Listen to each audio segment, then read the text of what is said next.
मगर साहब भी आपने सुना होगा, अमरीश जिस तरह से कह रहे हैं कि मंगलवार की देर रात तक शायद ये फैसला हो कि जो जिन सेक्टर्स पर बात नहीं बनी उन्हें छोड़कर किसी एक तरह की मिनी डील का ऐलान किया जाए।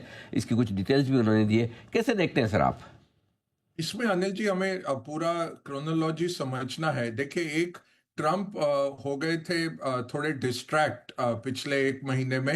एक तो जियोपॉलिटिकल जो कॉन्फ्लिक्ट चला ईरान के साथ, दूसरा जो उनको पारित करना था वन बिग ब्यूटीफुल बिल, अपना टैक्स और स्पेंडिंग कट्स का, तो वो अभी हो गया है। 4 जुलाई को उन्होंने उस बिल को एक्ट बना दिया, तो वो एक बहुत बड़ी उपलब्धि हो गई। अब इस हफ्ते से फोकस ट्रम्प का फिर से टैरिफ पे आ रहा है। दूसरी अहम बात क्या है कि जो 9 अप्रैल को इन्होंने कहा था कि 150 कंट्रीज कतार में खड़ी हैं डील लेने के लिए, 60-70 डील्स हम कर देंगे, 90 डील 90 दिनों में हम करेंगे, वो तो हो नहीं पाया। तीसरा जो हुआ भी है, यूके का एक पार्शियल डील है। चाइना का आप डील भी नहीं कह सकते। चाइना का आप कह सकते हैं कि सीज फायर हुआ है एक दूसरे पे गोलेबारी करने से। इतनी बड़ी कोई डील भी नहीं है चाइना के साथ। वियतनाम में जो किया है उसके पक्ष में चाइना बिल्कुल नहीं है। इसमें आप क्या समझना है, चाइना के जो एक्सपोर्ट थे अमेरिका को, वो मई में 43% गिरे अनिल जी, साल दर साल। बट चाइना के ओवरऑल दुनिया भर को एक्सपोर्ट 4.8% बढ़ गए। तो हो क्या रहा है, ट्रांसशिपमेंट हो रहा है, स्पेशली एशियान कंट्रीज, जो इंडोनेशिया हो गया, मलेशिया हो गया, वियतनाम हो गया, थाईलैंड हो गया, यहां पे चाइनीज गुड्स जा रहे हैं। छापा लग के यूएस को जा रहा है टैरिफ्स 10% लाने के लिए। तो वो बहुत बड़ा एक खेल चल रहा है, जिसके विरोध में यूएस ने कहा कि वियतनाम से जो ट्रांसशिपमेंट होगा उस पे 40%, और वियतनाम में जो सामान बन के आ रहा है उस पे 20%। यही बात भारत के साथ भी होने वाली है, क्योंकि क्या हो रहा है आईफोन में या इलेक्ट्रॉनिक्स में, भारत का चाइना से जो इंपोर्ट है वो 27% बढ़ गया मई और जून में, और भारत का जो एक्सपोर्ट जा रहा है यूएस को वो 15% बढ़ गया। तो चाइनीज इंटरमीडिएट गुड्स आ रहे हैं। आपका आईफोन जो बन रहा है उसमें हमारा वैल्यू एडिशन लगभग 28% का है, 72% चाइनीज गुड्स हैं उसके अंदर। तो अब ये यूएस इसको ट्रांसशिपमेंट भी कह सकता है कि अगर आपका 70% वैल्यू एडिशन नहीं है तो आप चाइनीज ट्रांसशिपमेंट कर रहे हैं। तो मेरे ख्याल से ये जो अभी सूत्रों से खबरें आ रही हैं, ये मसला बहुत पेचीदा है, और ट्रंप के लिए कोई इतनी बड़ी बात नहीं है अनाउंस कर देना कि भारत से करार हो गया। उसके लिए ये प्रायोरिटी नहीं है। तो मुझे नहीं लगता कि भारत के साथ कुछ करार की घोषणा होगी। होगा भी तो एक सीज फायर होगा चाइना की तरह। और 10% अगर वो हमारे पे यूनिवर्सल टैरिफ लगा रहे हैं, कोई गुंजाइश नहीं है कि कोई भी भारतीय सरकार 0% पे उनको अलाउ करेगी। चाहे वियतनाम ने अलाउ किया है, बट वियतनाम में खपत नहीं है, उनके पास कंज्यूमर मार्केट नहीं है जो भारत के पास है। $13 बिलियन का वो सामान लेते हैं अमेरिका से, उस पे 0% कर भी दिया तो कोई बड़ी बात नहीं है उनके लिए। भारत के लिए ये करना बहुत ही मुश्किल काम होगा, और पॉलिटिकली बहुत प्रेशर आएगा। और जैसे आपने सेगमेंट में कहा, एग्रीकल्चर, डेयरी, ये जेनेटिकली मॉडिफाइड चीजें, इनको तो हम बिल्कुल भी हाथ नहीं लगा सकते। वो पॉलिटिकल सुसाइड हो जाता है अगर आप फार्मिंग को टच करेंगे, क्योंकि जो सब्सिडीज के बाद लैंडेड कॉस्ट है अमेरिकन गुड्स की, वो हमारे एमएसपी से लगभग आधी हो जाती है। तो आप अपने छोटे फार्मर्स के पेट पे लात मारेंगे अगर आप एग्रीकल्चर और डेयरी वगैरह खोलेंगे, वो तो कोई गुंजाइश ही नहीं है दूर दूर तक। तो मेरी सोच यही है अनिल जी, चिट्ठियां जाएंगी, वो कह रहे हैं कि 12 चिट्ठियां तैयार हैं, आज उसको सार्वजनिक करेंगे, देखते हैं क्या कहते हैं। बट ऑलरेडी ट्रंप ने रिट्रीट किया है। अगस्त 1 हो गई है डेट, जो जुलाई 9 की डेडलाइन थी वो अब कायम नहीं है। तो हमारे पे प्रेशर नहीं है कुछ अनाउंस करने का कल परसों तक।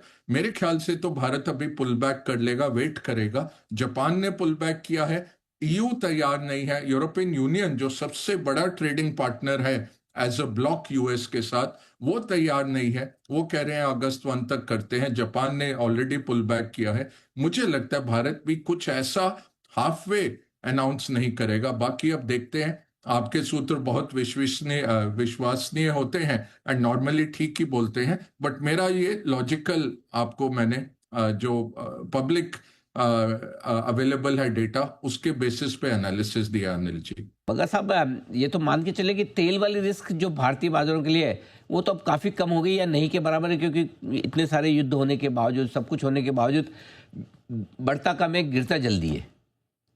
बिल्कुल Anil ji, over supplied market है, और जैसे मृत्युंजय ने कहा कि 4 लाख बैरल तक की बात चल रही थी, 550 के लगभग बैरल उत्पादन बढ़ाने की बात हो गई अगस्त से।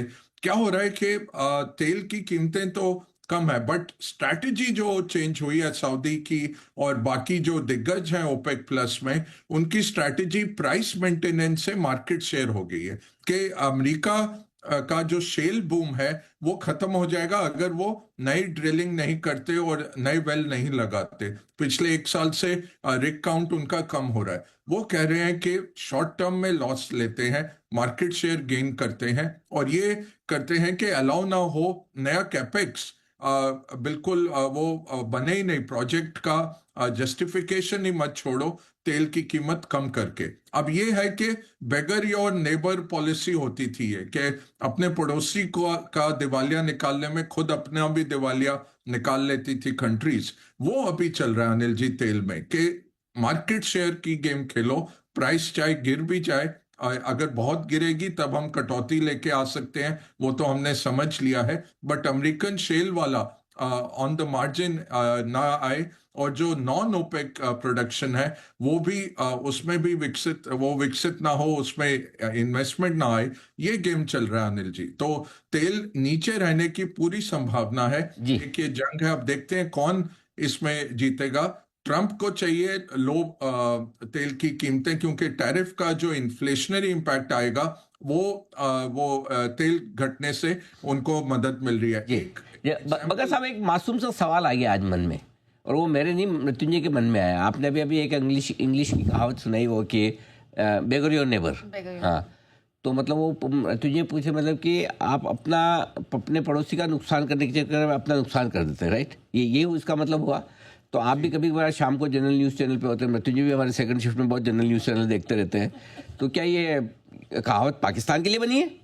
नहीं, हमारा वो पाकिस्तान तो वैसे ही जन्म से ही भिखारी है, तो उसको करने की जरूरत नहीं है। वो सेल्फ डिस्ट्रक्ट कर रहे हैं, क्योंकि जिस तरह से वो गए जियाउल हक के टाइम से, क्योंकि हैं तो मूल रेस तो भारतीय ही है। हाँ। तो अगर वो करना चाहते, इतनी बड़ी आबादी और बहुत विकसित देश बन सकता था, जैसे इंडोनेशिया ने कमाल किया है, चाहे इस्लामिक कंट्री है, बट किस तरह से आगे बढ़ गए। मलेशिया ने जिस तरह से काम किया, उसी तरह पाकिस्तान बन सकता था, बट गलत टर्न ले लिया। तो वो भारत को कोई जरूरत ही नहीं पड़ी। इनफैक्ट वो बहुत तेज है अनिल जी के चीन से भी ना ना ना ना ना, सर नहीं सर, सवाल मेरा मृत्युंजय का दूसरा है।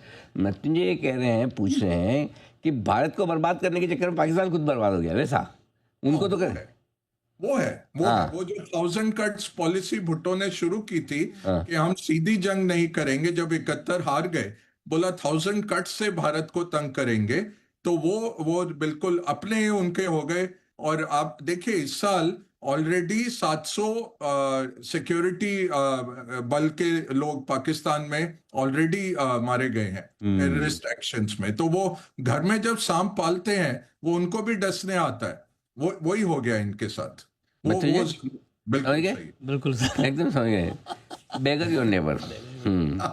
पड़ोसी को बर्बाद करने के चक्कर में खुद बर्बाद, और पड़ोसी के तो मस्त मजे चल रहे हैं। हमारे तो 7.5% की ग्रोथ है, एंजॉय है, फन, बहुत बढ़िया, टेंशन ही फ्री है हम तो बिल्कुल। ये बग्गा साहब एक बड़ी एक्सक्लूसिव खबर आती थी आज, तो बग्गा साहब आप आए, आपके लाए की सारी खबरें आ रही, धड़ाधड़ एक्सक्लूसिव। और ये खबर ये है कि इसी महीने पीएम मोदी जा सकते हैं यूके, और यूके के साथ एफटीए डील भी उनकी उपस्थिति में होने की संभावना है। कैसे देखते हैं सर आप इसे? या वही अनिल जी, देखिए ये कोई नई बात नहीं है। यूके के साथ जो एफटीए डिस्कशन चल रहे हैं 5-6 साल से चल रहे थे। तो अब क्या हुआ है कि अमेरिका के जब ट्रंप ने ये ग्लोबल ट्रेड वॉर छेड़ी, तो पूरी दुनिया देख रही है कि और कहाँ हम एफटीए बना सकें। तो भारत की बातचीत 15-16 देशों से चल रही है एफटीए के लिए, और सबसे महत्वपूर्ण इसमें यूरोपियन यूनियन ऑफ कोर्स है, और यूके जो बहुत टाइम से चल रहा था। तो उम्मीद बहुत है कि एफटीए साइन हो जाएगा, और ये एक तरह से दबाव भी है ट्रंप के ऊपर, क्योंकि ट्रंप के साथ अगर आपने एफटीए साइन कर भी लिया, जैसे कनाडा और मेक्सिको का नेफ्टा होता था बिल क्लिंटन के टाइम का, फिर ओबामा ने उसको थोड़ा फेरबदल किया, ट्रंप ने आके उसको नकार दिया। ट्रंप ने अपना वो यूएस एनएमसी या एमएनसी ऐसा एक बनाया, जो यूएस मेक्सिको कनाडा का जो एग्रीमेंट था, वो वन बिग ब्यूटीफुल एग्रीमेंट बना दिया। और जब इस बार ही आए वो 2020 में, और इस बार ही आए तो बोला नहीं, उसको मैं नकारता हूं।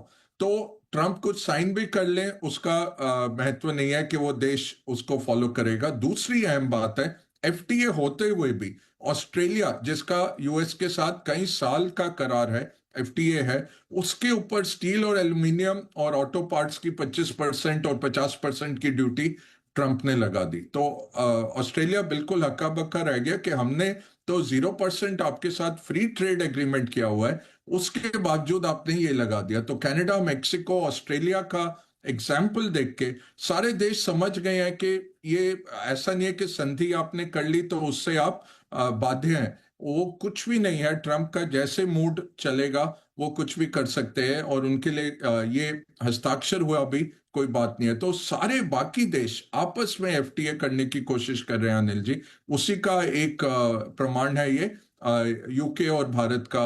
ये इसका सिग्नलिंग बहुत स्ट्रांग होगा। अमाउंट चाहे लिमिटेड ही है, ज्यादा कुछ इसमें है नहीं हमारे लिए, इतना बड़ा मार्केट नहीं है, ज्यादा हमारे लिए ईयू है, और स्पेशली जो हमारे लेबर इंटेंसिव एक्सपोर्ट है अनिल जी, जो जेम ज्वेलरी हो गया, लेदर हो गया, टेक्सटाइल हो गया, इन सब के ऊपर हमें रियायत चाहिए कि जो most favoured nation Bangladesh, Vietnam वगैरह को दिया हुआ है वो हमें भी मिल जाए, वो बहुत अच्छा रहेगा। तो हमारे ये लेबर इंटेंसिव सेक्टर्स को बहुत फायदा होने वाला है इससे, ईयू का हो या यूके का करार हो, दोनों जगह हमें फायदा होगा।